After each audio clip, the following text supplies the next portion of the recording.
Now imagine being an hour and a half away from your hostel with no maps, no phone, you're in a random country. I was literally like, what am I gonna do?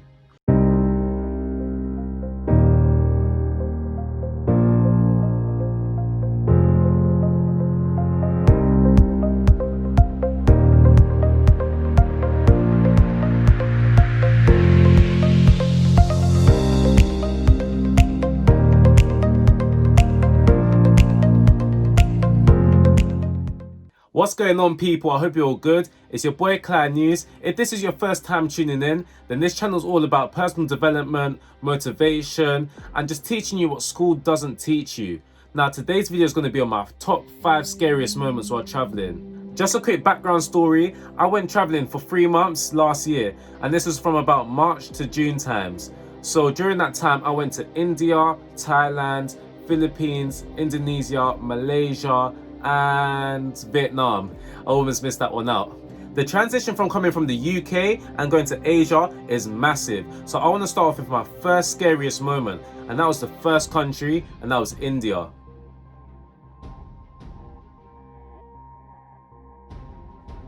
Make sure you stay right until the end, because the 5th and final scariest moment of my life was a point where I almost died from being on the peds. So make sure you stick to the end. You don't want to miss that one. So to start off this trip, we had a 5-hour delay. And then on top of that, we had to have about a 14-15 hour flight. The food on the plane was horrible, so I was hungry as anything when I got off the plane. So we're just coming out of the airport, and a man came up to us. He was a cab driver, and he said to us, "Can I help you get to where you need to go?" And I said, "We've already got a transfer, it's all right, don't worry about it." And he's like, no, let me help you. Let me call them up and see where they are. So what he's done, he made us give him the number, and then he called them, but it turned out I was speaking to his friends, but I never knew that at the time. So I just went with it. I was like, yeah, I'm meant to be going here, where's my transfer? And they're saying to me, oh, all the roads are closed, because during at the time, India and Pakistan were having a war between each other, so loads of the roads were closed. So I was like, yeah, this makes sense. So he said, let the cab driver take me to the travel information desk where we can start to arrange other plans. He made us think that once we get to the travel information place, they'll be able to get us somewhere to stay, we can call somebody up and find something. But no, we stayed there for 6 hours. It turned out that they lined us up for a complete scam. They tried to make us book a whole trip. They said about £400–500 for just 9 days. They tried to schedule us hostels, activities, everything, and nothing else was open. So I was thinking, oh my gosh, what am I going to do? I have no experience in traveling. I don't know what to do. I have no internet. I'm just hungry. I'm tired. I just want to sleep. What should I do? So we ended up hustling them down a bit, and we got a trip for £250. If you saw how cheap India was after that, every time I'd be kicking, I'd be like, the train's literally this much and we paid all of this for this trip. How have I done that? I was literally roaming the roads like, where can I stay? And trust me, when India's the first place that you go, and it's compared to England as well, you don't know what to do. I'm just roaming the streets, like, I'm scared, I've got my backpack on. I'm thinking, is someone gonna just come out at me? Am I gonna get kidnapped? I don't know what to think. But yeah, it just wasn't the one, man. It was so scary. Like the first day of traveling, it ended like that. I just wanted to get on the plane and just go to the next destination. I just found a little clip that I found from that day. You can see I went in the mood.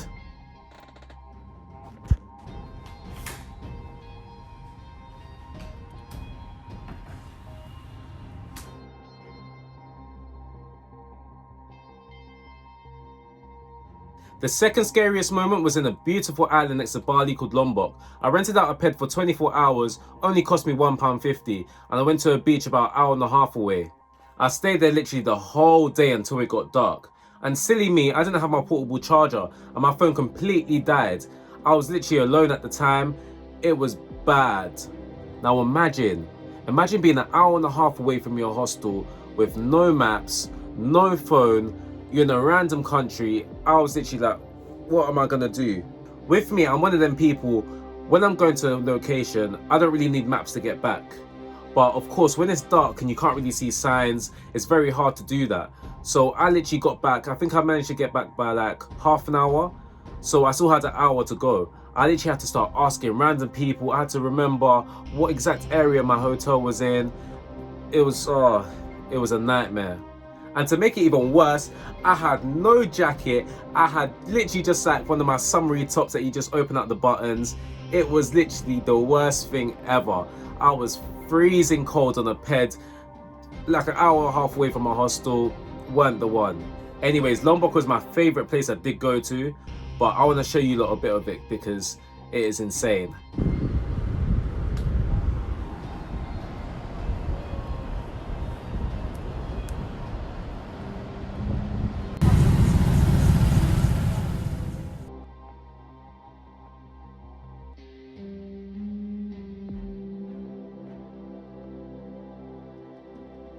Number 3, this is when I was in Gili T in Indonesia. This is so stupid. I lost my card one day. The next day I lost my entire wallet. Imagine that.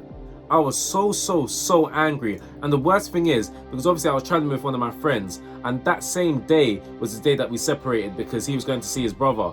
So I literally had no money. I was going hungry some days. It was so bad. And eventually I thought, hold on a second, I can get Western Union. So I'd have to call my mum up, tell her once she wakes up, go straight to the shop, put some money into my Western Union, and then get money like that. It was literally so bad. I honestly felt like a homeless man. I didn't know what to do. I was thinking, I've got this much cash right now. How am I gonna budget it? Like, where am I gonna stay? What am I gonna eat? Am I gonna have time to go out to get something to eat? How am I gonna pay for my boat? I was stressed. But anyways, don't be like me. Make sure you've got everything at all times. Always check your pockets, because especially when you're on the peds, it's so easy for your things to just fall out. So just make sure you're prepared.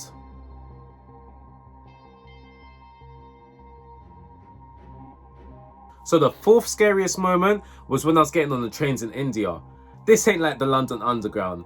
I got onto the platform, I saw so many people just staring at me. And to be fair, when I went to India, there was a lot of people trying to take pictures with me. At the start, I was like, yeah, like this is a bit new, but eventually it did get annoying, I'm not gonna lie. But anyways, I remember seeing how many people were on that platform, and I was thinking, what? There's no way we're all fitting on this train. Especially because when the train came, I saw people's heads poking out the thing. I was like, nah, this ain't happening. So I've got on the train, I've got my ticket, and I'm thinking, where the hell is my seat? It was ram-packed. There was no space to move at all. Bearing in mind, we were on this train for 15 hours, and I was thinking, I need to sleep. I need somewhere to sit. So what's happening? We ended up standing there for about 40 minutes, and then loads of people just came off the train, and then the ticket inspector came. I was shocked they had the ticket inspector, I'm not gonna lie. But we ended up asking him for help, and he took us to our seats, and after that it wasn't too bad. I just remember hoping, please don't let me need to go to the toilet, because when I show you the condition of this toilet, you literally had to squat to do a poo. You had to squat. It was so bad. Oh, it's bringing me back flashbacks now. I can't do it. But anyways, let me just show you everything about the train, and you lot can judge it for yourself.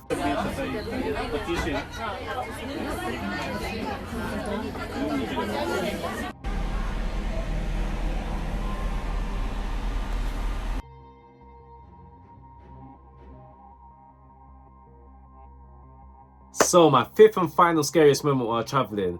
Now this all comes back to when I lost my card. So I must have ordered it to another hostel that I was staying at before, and I was like an hour away from the place that I was at the moment. So I've gotten the ped, I've gone all the way there. I managed to get the card, it was all alright, and I'm on my way back now. I didn't even get time to take out money. I've literally gone on the motorway. When I got this back in the first place, the mirror was a bit broken. It had tape over it. And by right, I should have told him before, I don't want this back. So now, every time I was looking backwards to check my shoulder, just so I'd be able to turn and everything, I'd done that on the motorway. I turned for 1 second, and all I hear is, the brakes, the car's brakes has just gone boom. And then as soon as that's happened, another car's gone straight into them. Now, I've literally swerved into this lane, and they've had to sharp brake. I would have been done. As if my days wasn't bad as it is. I was literally just recovering from being hungry the whole time. I just managed to get my cards again. I thought everything was going sweet again. And oh, it was horrible. I just stopped straight away. I went on the hard shoulders like, I'm so sorry, that was my fault. Whatever damages needs to be paid, I'll pay it. And on top of that, it turned out one of the cars was a rental car. And Oh, it was a nightmare. Honestly, it was a nightmare. But I was so lucky. I was literally so shook up after that. And the worst thing is, I was going the wrong way. Obviously, I didn't have my phone in my hands because I was on the bike. And then I ended up going down the wrong motorway, and that happened. Luckily, I only had to pay £50, so it wasn't too bad. But the stress that I went through after that, man, it was crazy. And the worst thing is, you hear so many stories, especially while you're out there. You see so many stories of people falling off their bikes, cutting their legs. Some people lose legs. It's just crazy, man. So I was thinking that literally could have been me or even worse. So you just got to make sure you look after yourself. If you made it to the end of the video, thank you. Thank you so much. And if you'd like me to do a bit more travel videos, some of my old experiences, and just go through that, then let me know in the comments. But anyways, please make sure you like, comment, and subscribe, and I'll see you in the next one.